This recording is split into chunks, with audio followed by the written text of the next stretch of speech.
ITI मध्ये form कन्फर्मेशनसाठी गेलेत आणि त्याच्यामध्ये काही चूक निघाली आहे तर सायबर कॅफेला जाण्याची काही गरज नाही आहे. तुम्ही तुमच्या मोबाईलमधून ती चूक दुरुस्त करू शकता. तर आजच्या व्हिडिओमध्ये आपण पाहणार आहोत तुमच्या फॉर्ममधील चूक कशी दुरुस्त करायची. सर्वप्रथम तुम्हाला तुमच्या मोबाईलमध्ये क्रोम ओपन करून घ्यायचं. त्याच्यावर जाऊन official website admission DVT search करून घ्यायचं आहे.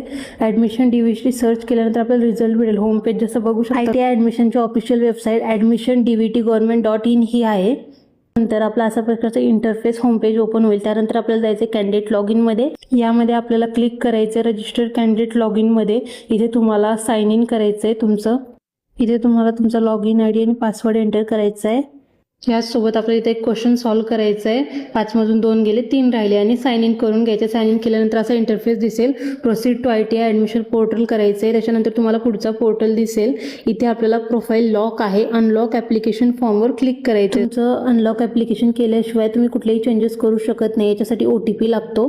इथे क्लिक केलं प्रोफाईल अनलॉक. OTP जाईल तुमच्या मोबाईल नंबरवर, रजिस्टर मोबाईल नंबरवर. तो OTP टाकायचा आहे. व्हेरीफाय OTP केला की तुमचा प्रोफाईल अनलॉक होईल. म्हणजे तुम्ही त्याच्यामध्ये चेंजेस करू शकता. इथे बघू शकता तुम्ही प्रोफाईलवर आपल्याला दाखवत आहेत. आता आपल्याला पुढे करायचे कंटिन्यू टू फिल प्रोफाईल. तिथे आपण त्याच्यामध्ये डिटेल चेंज करू शकतो. आता तुमच्या फॉर्ममध्ये जे काही चुकलं असेल तुम्ही त्याच्यामध्ये बदल करू शकता. जसं आपण याच्यामध्ये 2 प्रकारे कसे बदल करायचे बघू शकतो. मी जिथे तुम्हाला जे चुकले त्याच्या वरती किंवा खाली एडिट सेक्शन असतो तर जायचं. जसं आपलं पॅरेंट्स गार्डियन डिटेल मध्ये समजा मिडल नेम तुम्ही टाकलं नसेल ते टाकतोय आपण. लास्टला काय करायचं आहे सेव्ह. खाली यायचंय सेव्ह आणि कंटिन्यू करायचंय. वरती दिसलं सेव्ह झाली डिटेल. त्यानंतर समजा पुढे अजून एक तुम्ही त्या मिडल नेम मध्ये काही चूक असेल ती चेंज करायचंय. पॅरेंट्स डिटेल सेव्ह सक्सेसफुली दाखवेल म्हणजे तुमची डिटेल चेंज झालेली आहे.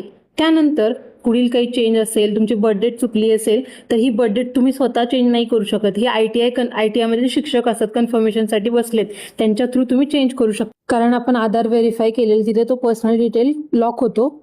हे डिटेल चेंज करून झाल्यानंतर तुम्हाला प्रोफाईल परत लॉक करायचं आहे. सबमिट केलं तुमचं प्रोफाईल लॉक झालं ऑटोमॅटिकली. आता लॉक झालं बघू शकता तुम्ही. Lock your profile, yes submit. आणि त्यानंतर पुढे तुम्हाला फॉर्मचा असा इंटरफेस दिसेल. त्याच्यात तुम्ही फॉर्म प्रिंट करू शकता. ऑप्शन दिसेल जसं इथं बघताय प्रिंट ॲप्लिकेशन फॉर्म.